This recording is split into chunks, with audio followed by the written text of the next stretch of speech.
Hello there. In this video clip, you need item 35 from your Memory Pieces kit. I'm going to show you how to read an angle measurement with a protractor. So we're going to call this a protractor example.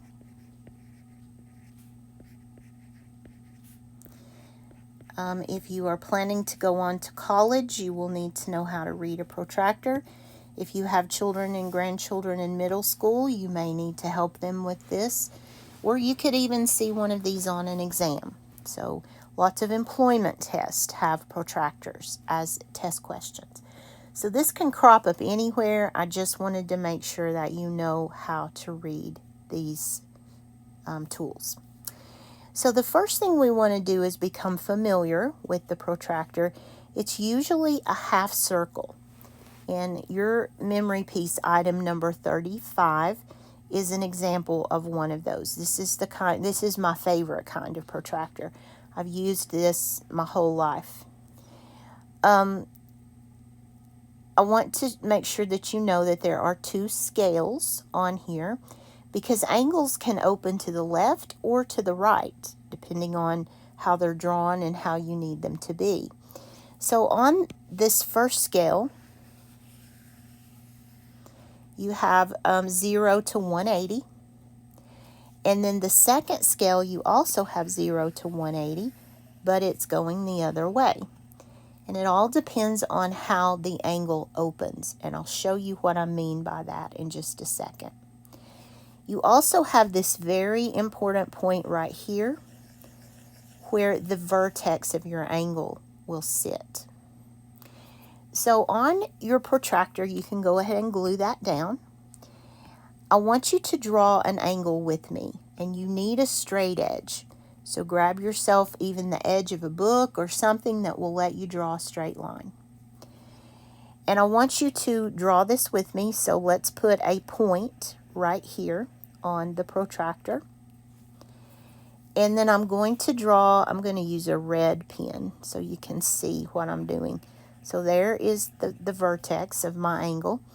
And I'm going to draw one of the rays going this way through 0. So I want you to draw the same thing that I just did right here. You notice that it's starting here and it's going through 0 on this side. So there's my first ray. The first ray will always line up with 0. The second one, let's make it go through 80. So let's do this ray coming down here. Needs to be straight, sorry. You want it to go through the 80 and meet up down here with this ray. Mine is just a shade off. It's so hard on this iPad to get it exactly right. That's pretty darn close though. So here's the second ray that's coming up this way.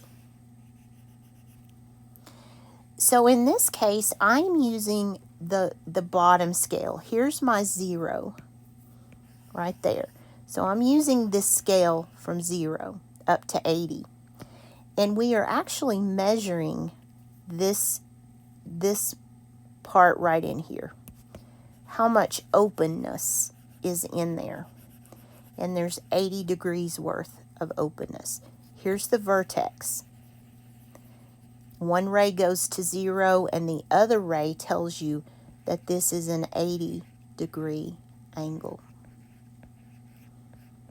It's an acute angle. It's less than 90. Okay, on this other side, I'm going to draw another one because we have room. So I'm going to make my first ray going through 0 on this other scale. So it's down here. Let me highlight it for you. I'll do it in blue right there. And then I want this one to measure 30 degrees. So let's bring it down here. You want it to come through that 30-degree mark. And mine is not quite on it. Try that again. Still not quite on it. Okay, that's probably as close as I'm going to get it. So here's the other one coming through 30 degrees. So this one is measuring this amount of openness between those rays. And this is a 30-degree angle, and it is acute.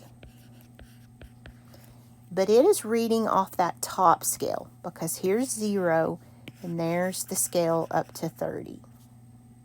So there are two examples of a protractor using a protractor to measure angles. In the next video, we will continue with more vocabulary.